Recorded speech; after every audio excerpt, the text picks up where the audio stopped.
Hello and welcome back. Missed you all, and I'm here with some updates. So thank you for tuning in, and if you're here for the first time, welcome. So let's start off with africanparks.org, who have posted concerning their newest board member, who is the Duke of Sussex. So they said on their website that Prince Harry, the Duke of Sussex, is a humanitarian military veteran, mental wellness advocate, and environmentalist. The Duke has dedicated his life's work to advancing causes that he is passionate about and that bring about permanent change for people and places.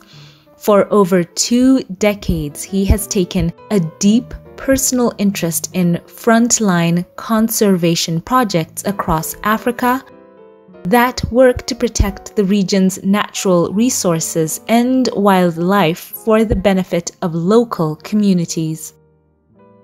They went on to add that in July 2016, Prince Harry first joined African Parks in Malawi, where he served as part of the expert team that helped implement the first phase of the 500 Elephants project, one of the largest and most significant elephant translocations in conservation history.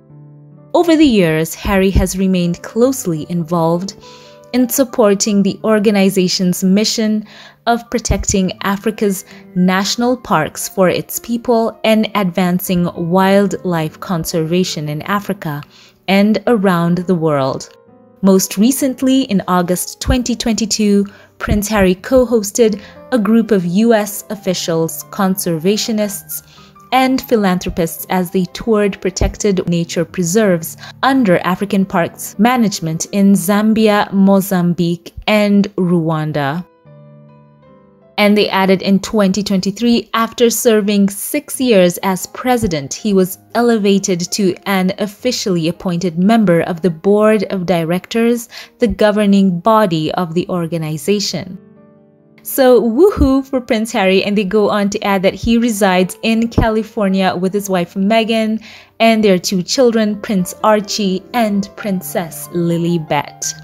So congratulations to the Duke of Sussex, who has now been promoted to an official board member. He has been so hands-on with this organization over the years, even as they posted he has flown out to Africa, making an impact for sure, especially with what he did last year. And it was just so widely covered, especially highlighting his recent travel to Mozambique and Rwanda in his role as the then president of African Parks. And, he did something so fantastic in not only collaborating with the governments on the ground, but local communities and working alongside them and educating them on, long-term management of the national parks in the continent. And a while ago in 2017, Prince Harry spoke and said, quote, "I completely fell in love with African parks because they get things done. They make tough decisions and they stick to principles," end quote. And, his work with them has continued even after Harry made his choice to step himself and Meghan back from being senior working royals. And his impact continues to be felt. And I love the fact that he just goes, he's on the ground, he blends in. I just love this picture which he took in Mozambique, just so low-key. And all the while he was taking it as a huge opportunity to show global leaders that conservation and community development could be mutually reinforcing. And then also what he did in Rwanda, taking the time to also meet with the president there. He has become so much more of a statesman, and we are so proud of him in making these high-profile appearances and also going on the ground to work with the local communities on the ground, and also going to educational facilities there and working with the people, meeting with them, talking to the people who are there, and of course being such a huge blessing. So congratulations to him. He has represented African Parks, and that's a passion of his, and they have seen it, and they are rubber stamping his place there by putting him on the board. So congratulations. What a working husband he has turned out to be for Meghan. What a hardworking individual. I'm so proud of the fact that he has made such huge strides with not only this, but Invictus Games and, all that's moving forward. So congratulations to him.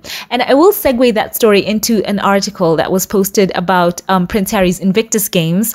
And a good friend of his and a director at the foundation, David Wiseman, revealed so much more about what Prince Harry's role in this organization has been. So he was chatting on Hello's A Right Royal podcast. And let's just get into the story. David spoke about how they were inspired after visiting the Warrior Games. That is a US-based event for injured service personnel and veterans, and Prince Harry wanting to internationalize the games. So he explained, quote, "The morning after, we were sitting in a hotel in Colorado reflecting on what we'd just seen. We were sitting down at breakfast.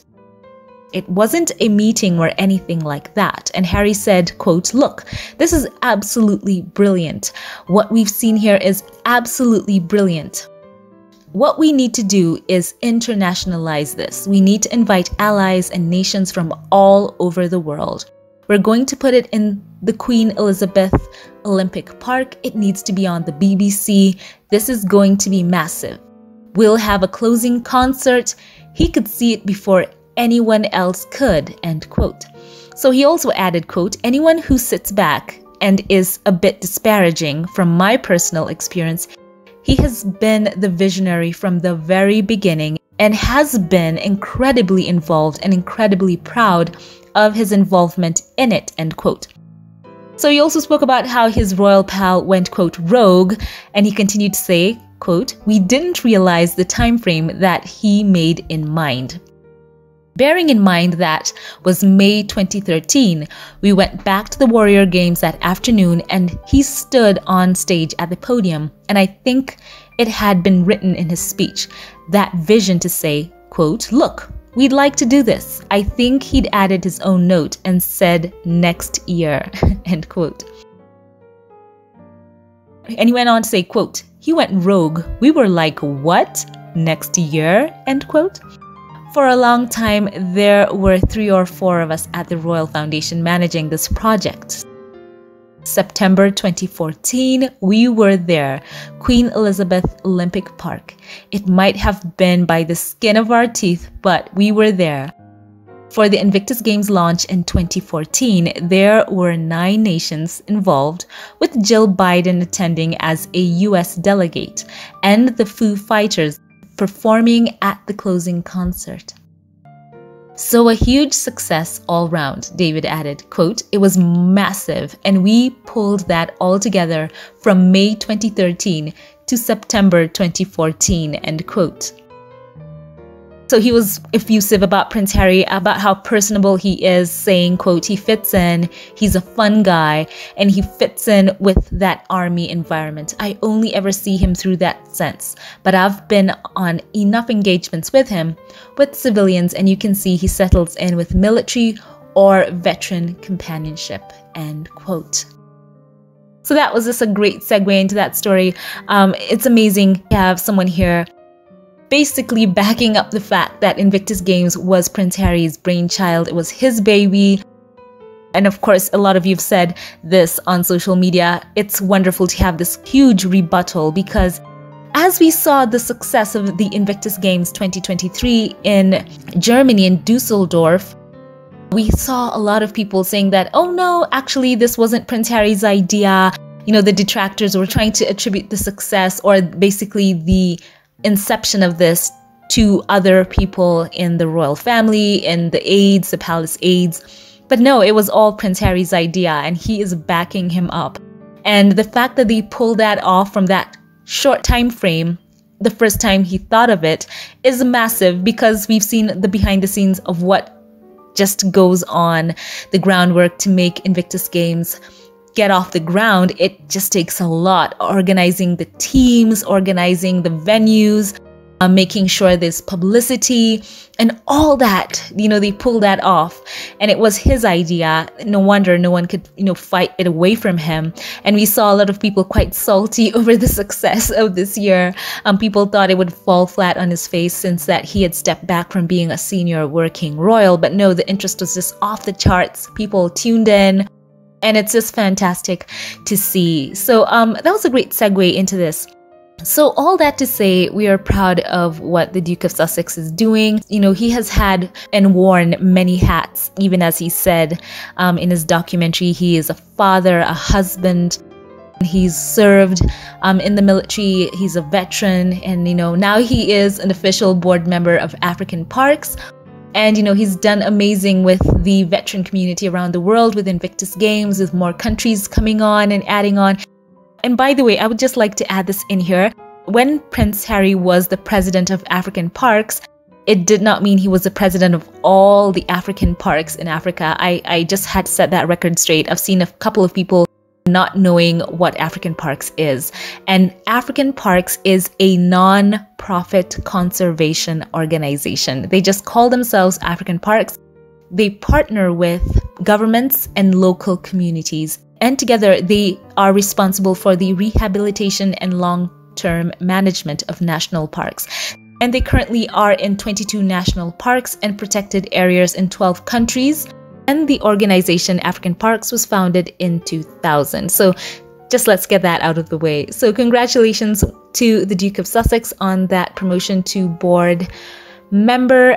So proud of him, and we're looking forward to seeing what more is in store. So yes, a man of many hats now, board member of African Parks Network. Congratulations to him, and share thoughts on that in the comment section below.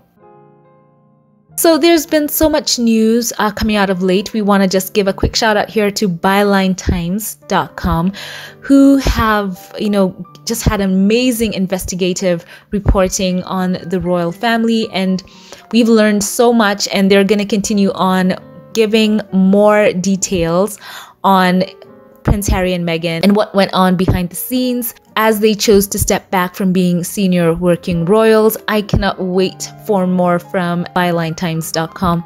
It's been massive to see them covering, anonymous emails that have blown the whistles on payments that were made, to leak stories about the Duke and Duchess of Sussex, about how they were cut off financially in order to bring them to heel, as some have detailed it in their reporting. In other words, trying to get them to come back to the UK, but it did not work.